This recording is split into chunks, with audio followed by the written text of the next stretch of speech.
Today is a very tense day today. So we're right now between half a mile from shore and a mile from shore, and we're dancing around 8 meters, 9 meters of depth. It was right here though. Oh my gosh, please don't let that be just a little piece of an orca. I'm gonna poop my pants. And that right there is Lagos, Portugal. Look at all this. We finally arrived without any orcas. Woo!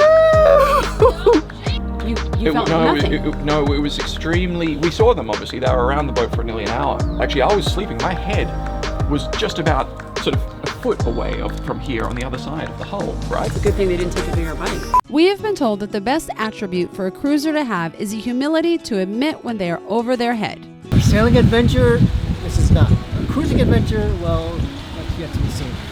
But if you take this theory to heart as a new cruiser, you will theoretically never leave the dock. This is where patience and balance comes in. In our case, we had to pull into a marina because our insurance was expiring and we knew that we were not incapable of a tragic event. That's insane. Who the heck, who pays $15,000 a year for insurance in the Caribbean? Rich people. And so we sat for days until we finally got a policy quote that made sense. And with a scheduled haul out in Lagos, Portugal in a few days, we were off to the Straits of Gibraltar. We're now passing through the tip of Gibraltar, and this is officially like us moving from the Mediterranean to the Atlantic. New, woo woo! What This do is- we call this? New waters. New waters. But before we could get comfortable with the next leg of our journey, we had come to the realization that we were now entering an area where boats were getting targeted several times a day by killer whales. Join us as we cross through the active orca attack zone and we do what needs to be done to arrive at our scheduled haul out. This is a happy moment. We've actually graduated from year 1 to year 2-ish. We have, yeah. Thank you so much to our patrons whose support make these episodes possible.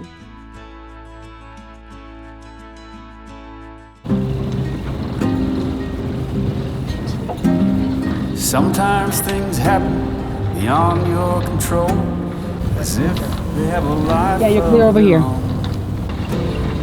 Choices you make. Undo your side. To be right. Yeah, undo your side. Seems you just have no say. This is Gibraltar, Avion. Good morning. You are in place in Gibraltar. Total service communicating with me on VHF channel 16 and when you're intending over. After you see what the It choices is pitch black out. It's now hit that point of the year where 6 a.m. does not mean we should have been awake for hours and enjoying the day. It means get back to bed. What are you doing? There's nothing going on at this hour. We're leaving Gibraltar at this moment, and we have a lot going on today. Number one is we're going west, so we're leaving the Mediterranean for the first time In a year. in a long time, and which means a lot of things. We're losing the fact that there's no tides in the Mediterranean, and there's going to be tides down the Atlantic, so we have to be a little bit concerned about that. Isn't this the first time Friendships left the Med in years? 'Cause In she about- came from the UK, but she hasn't ever left, I don't I think. think in about 6 or 7 years, I don't think this boat's gone west of Gibraltar. All right, come on, girl. You got it.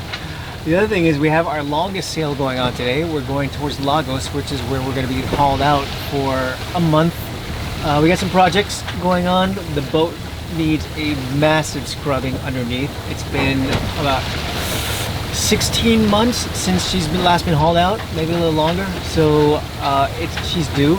How long do you think this sail's going to take us? 48 hours? About 48 hours, around there. All right, and the longest we've done so far is a little over, is it like 30? 30-ish. 30-ish? Okay. And then our final issue that we're dealing with on this sail is that there's been an abundance of orca strikes against sailing vessels for the last couple months, and we're going right through where the strikes are all occurring between Gibraltar and Lisbon. Essentially, that's where they're all occurring. So we have to be very much on our game, stay close to the coast, and hopefully the light will come soon so we can spot if anything's coming up.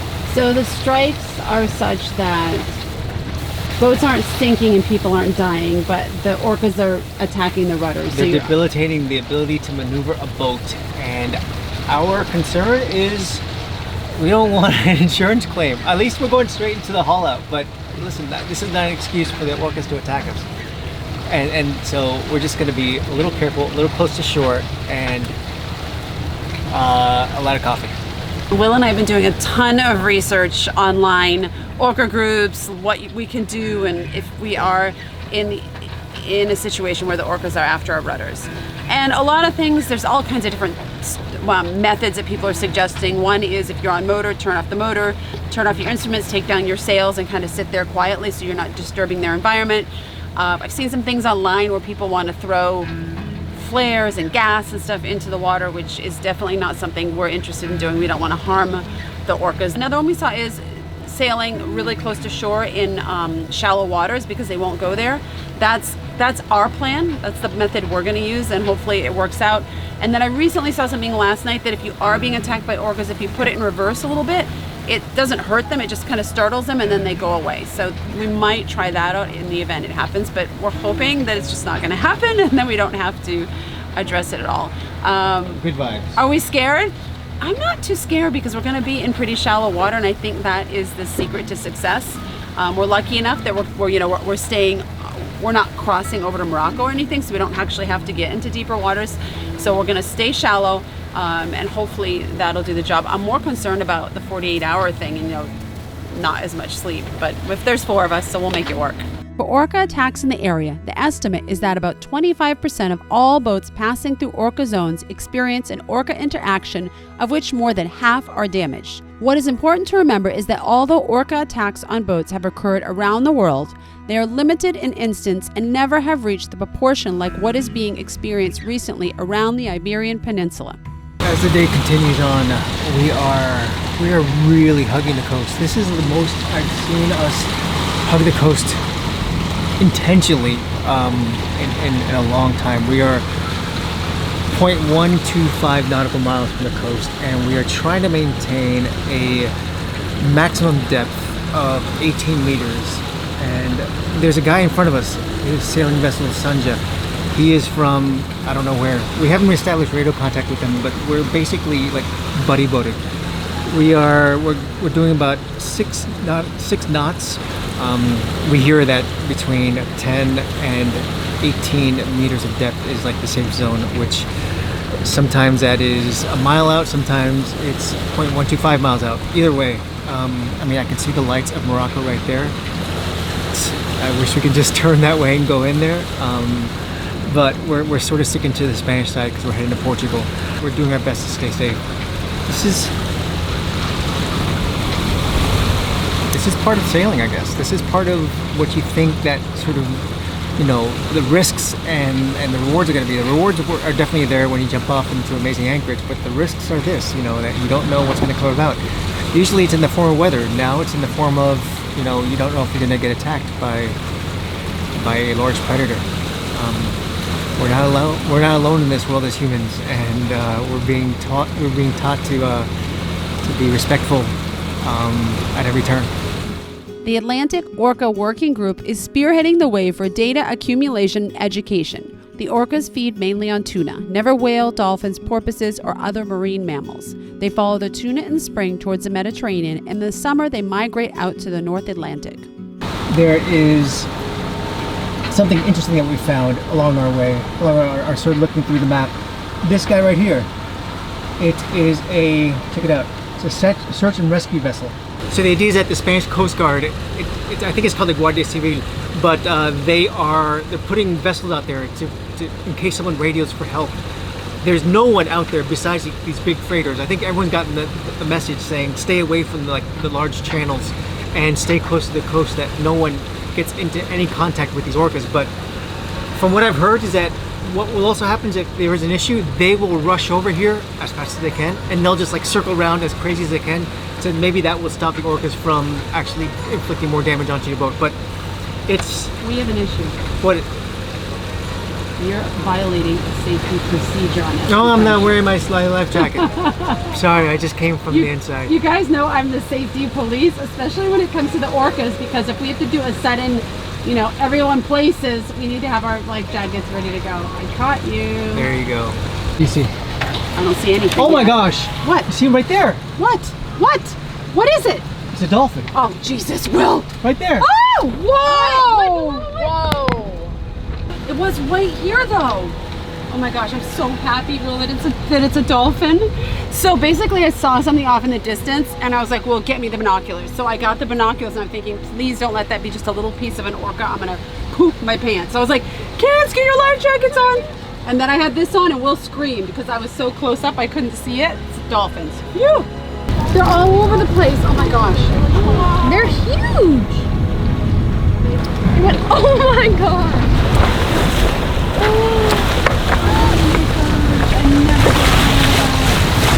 How cool is this? Oh my gosh. Wow. Welcome to the Atlantic, guys. Good to see you.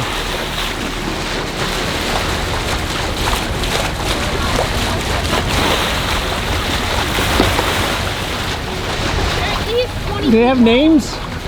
Largo's calling them Dolphin A, Dolphin B, and Dolphin C. Are they gonna protect us from the orcas though? I doubt it. Oh, it's so cute to see all of you so happy. Funny thing is, every time we see dolphins, it's like the first time. Like, we're so happy. These are the biggest ones. They are the biggest ones. And you think I was gonna take a nap? I think, and you almost missed all this. Very mean. And to be honest, I'm just grateful that we didn't have our fishing lines out.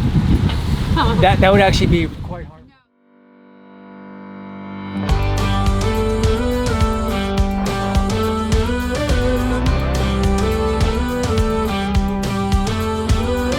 Do you ever feel you don't get out what you're putting in?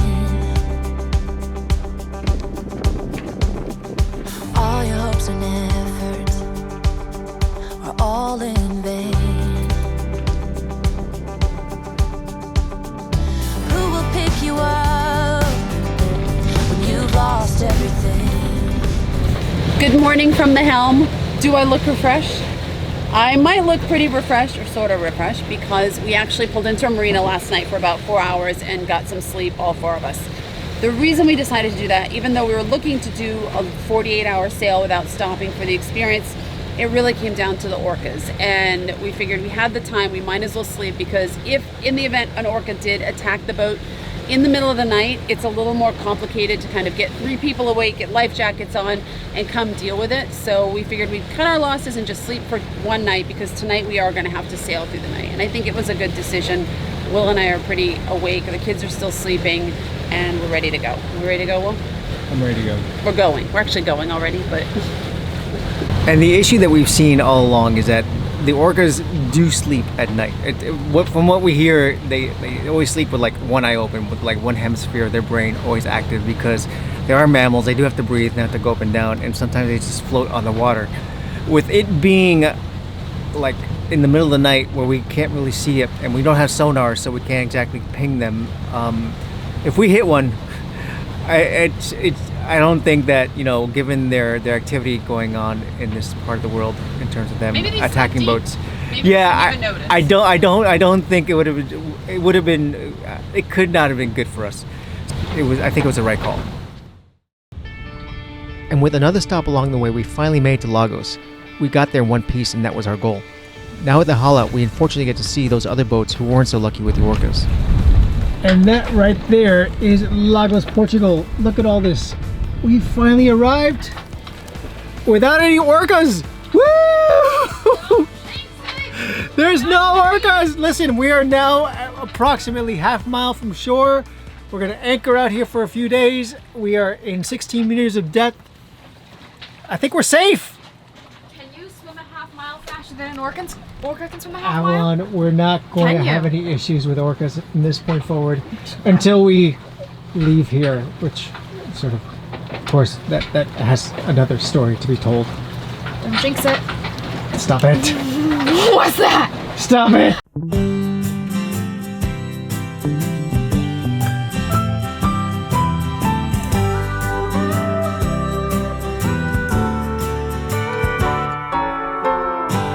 Everyone needs someone, and everybody wanna love somebody, but not just anyone.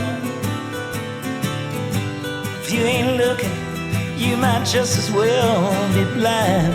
'Cause it's so easy to love, but it's so hard to find.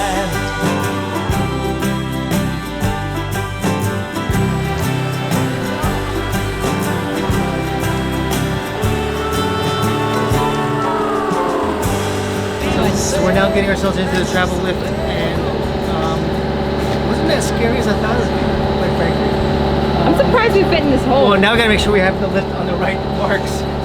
Listen, just because they're professionals doesn't mean they know every boat that's on the market, so we gotta get out there to make sure that we have everything in the right spots.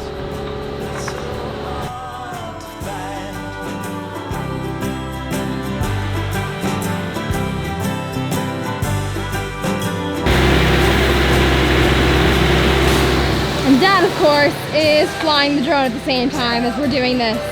It's actually a good time to assess how much crud there is on the bottom of the boat here. It's not pretty. You want to go ahead and check it out? Woo!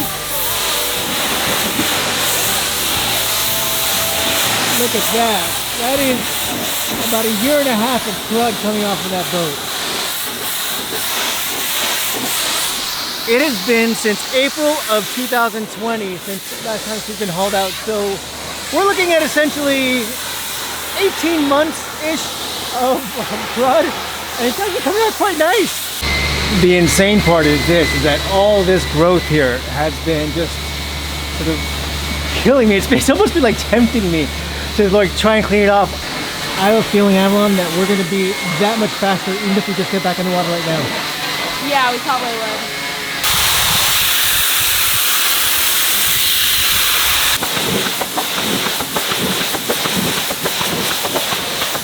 And with this, we are officially out of the water. Woo! One more thing we've learned about being a boater, sailor, full-time cruiser. Woo!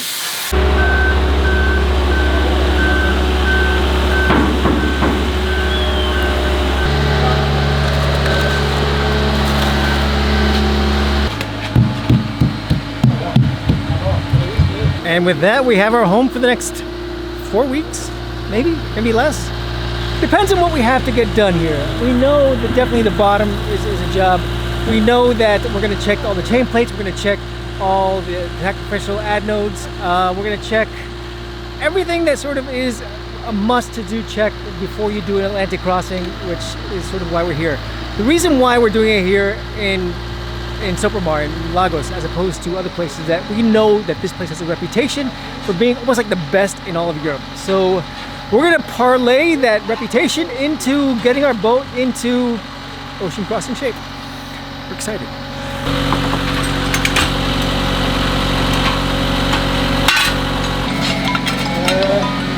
The hardest part's gonna be at this point knowing that we're on stilts and we can't treat this place and as not if it's running like a jungle around. gym. Yeah, I know. Yeah. We like to think that sort Like of the boat's indestructible, but The water is like a personal, like, I guess, punching bag. You can put any sort of force into it and it'll just like push you back up. So this is not the same thing. This is like not gonna work. are you gonna remember to be gentle on the boat? No, Are you sure? I won't remember. You'll probably have to tell me at least 3 times. More like yelling 3 times. I wasn't gonna say that. I wasn't gonna say that. I didn't. Stop it! Now that we're on the hard, we have to get right to planning on what boat jobs will be done first, second, third, fourth, etc. But one of the things that we're really curious about are those boats who Neptune was not so gracious to and did not spare. There seem to be rudder problems at every corner. And walking along the boatyard, you can see the massive amounts of boats that have been struck by orcas, and it's kind of scary to see what they're actually capable of. Wow, that's insane. So, how big is your rudder? Like this, like what's the Yeah, shape of it? it comes up to here at the back, and it's slightly forward of there, so it's that wide. Shaft alone weighs probably about 30 kilos. That's all that was left when the orcas hit. This is all that was left after the orca? Yeah, it was like a dancing pole. I mean, it looked, So you it was didn't just just- a straight pole. You didn't just have a bite out of it. No, They took the whole thing? The whole thing's gone. Yeah.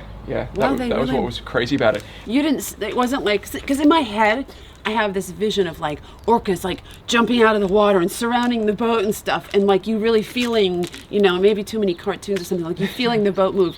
You felt nothing. It was extremely. We saw them obviously. They were around the boat for nearly an hour, but it was very gentle. Actually, I was sleeping. My head was just about sort of a foot away from here on the other side of the hull, right? It's a good thing they didn't take a bigger bite. Yeah. So I was right there, and I didn't hear them bump or anything. There was no knocking on the boat. So what they would is they just came in and then just like pushed really hard on the rudder, and that was enough. They seem to enjoy the actual changing the direction of the boat. So they think it's a toy, maybe? I think they think the whole boat's a toy, and I think they've sort of figured out that if they push the rudder around, they can actually steer the boat a little bit. And I'm pretty sure that's what's going on, because the whole boat was just going wild. I mean, our autopilot was going berserk. We were losing our heading, and we didn't know what was going on. I was like, oh, what's happening?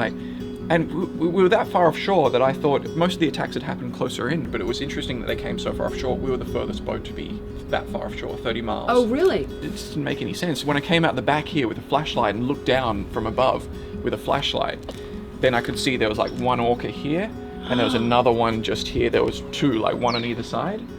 And then I ran inside, put it full reverse, which was quite impressive actually. I put it in. Yeah, I've heard that's a great technique. So that worked? It did work, yeah, to the extent as well that they were like, their heads would have been right here, right? And the props here, So I went full reverse, and you could imagine that's only like 2 feet, right? And that thing starts coming at them. But I think just putting it in reverse kills the chase. So I had the GoPro as well, and I put the GoPro down in the water. And it was when I finally got and I could see something wasn't right. I looked down, I'm like, it doesn't look like there's much of a rudder there. When I got the GoPro, I remember it. I put it back up in the computer and everything, and I looked at it and I was like, oh my God, there was just nothing, like just a pole. It was just this. Okay, Yeah. and you were heading to Madeira, which is 500 kilometers? About 450 miles, nautical miles. 450 miles. You hadn't had this happen in all years. Well, you got these huge things that are like bigger than an elephant, right, or whatever, and they're swimming around your boat. I mean, all around. Even when we were going that 30 minutes backwards, they were all along the side of the boat, all around, and coming right up next to. They stuck with you even while you were going backwards then? Yeah, they sort of swam around. They were basically like. Then they weren't hanging around here because this was now the front of the boat coming backwards, but they were all along the side in front of our doors, almost like they wanted to see us or communicate with us in some way, because they were right alongside the boat. They were basically sticking their heads up and looking into the windows, on the side, into the door. Was there beauty in You're that? asking what's for breakfast? Right, I was like, can I have a coffee? Was there beauty in that, or were you just in such resolution mode at that point that you couldn't even look at the Yeah, we weren't beauty of really them? appreciating it for what it was. We regretted afterwards not trying to get more video footage or something, but it was pitch black as well, so you couldn't really see much. It was like there was no right, moon. it was a night. It was in the middle of the night, so you couldn't really see much. But it was weird. Like, they were, even when they were sticking their head up and trying to look in and trying to see us, when they couldn't succeed with that, because we were sort of cowering inside. We didn't. One of the recommendations is don't make a big fuss. Right. So we were sort of like staying inside mostly, staying calm, just motoring backwards slowly, and even when they couldn't like see us, then they'd blow into the boat. Like they were sort of. Like it was weird. Like they wanted to play. They wanted to get our attention big time, right? So with that, we have survived to tell the tale. Now let's recap to give you an idea of our plans while we're out of the water. Okay, we have arrived. We have survived the orcas. You got your superhero shirt on. I'm wearing this in celebration. I am so happy that we made it. We made it safely. I know some boats were not as fortunate, and we've seen those boats, and we're so sympathetic and feel awful for people that have had to go through this. Luckily, no lives have been lost, so that's good. It really made our need to motor the entire way just about, so we can avoid it, that less painful, because we did survive, and that's all that really counted. Because someone gets a little cranky when we have to motor. We have to do our best to make do with our anxieties, and mine is I want to sail. Anyway, as far as being here, we're really excited, because that means that sort of we left Spain and we have insurance, Guys, We got insurance. If you want to know our deal with insurance, it was a real challenge. So trying to fill in that backstory, we had to find an insurance carrier that would cover us. They wanted to charge us way too much. But they had to cover us in the Med, in the Atlantic, and for the crossing. Right. So all these zones of coverage, and then they said that if you wanted to leave in November, like around when the ARC leaves, that it was going to be $15,000, which was not good. If we left in December, we could have taken that money out of the mattress, but we just didn't feel like opening up the mattress. We don't want to pay a guy to do that. To repair the mattress after you open Exactly.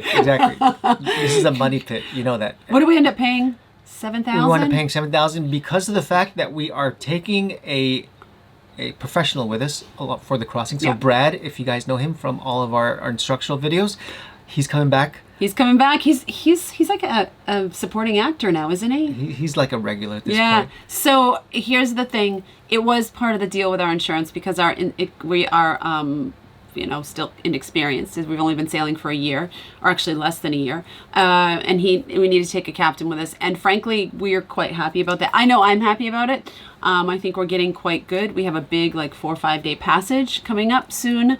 But Will wasn't too excited having to take someone with us, but he humored me and humored the insurance, and here we go. And then the other part is that as long as we leave after the end of hurricane season, which is December 1st, then the price went down as well. So considerably, less than half. So if you're going with the ARC, hope you have good insurance. I think they require you to carry insurance and maybe their insurance. I don't know. We're not going with the ARC. That was never in our budget to go with the ARC, so we didn't even entertain it. So yeah, that's basically our deal. We have a special treat for them, don't we? So Mark, the guy who we just interviewed, he has come up with his own little theme song for the Orcas, and he's got such a great attitude about what happened. He's a famous musician, you know. He's not a famous musician, but he's a very talented musician. We're gonna end the video here. Thanks for hanging out with us. Our projects for the boat are coming up next. There may be a spice rack. There's probably gonna be a spice rack. We've made it this far to not go back. I think so. I think there's gonna be better prices in Portugal. But we gotta go. Thank you guys so much for watching. I know there's a lot of new people here. We appreciate you. Enjoy reading your comments and just welcome. And enjoy Mark's song. And I'm gonna link to the full song right up here or here. I think you know what? I think his video is gonna go viral because of Mark. I think his video is gonna go viral. Check out Mark. He's a really cool guy. Thought I saw an orc in the night. It was wild, it came around, but they are playful, right? But it showed me what it was to cry. You couldn't be that thing I adored. You don't seem to know, seem to care what our rudder's for. But I don't like them anymore. There's nothing where it hits the side, and now that we're up on the dry, I see what's going on, and now my rudder's gone. I'm all out of faith, I'm looking at the keel. I'm cold and I am blamed, the crew knocking on my door. I've watched but then I changed, sleepy as I feel. I'm wide awake and I can see that now my rudder's gone. You're a little late, the orca's come and gone.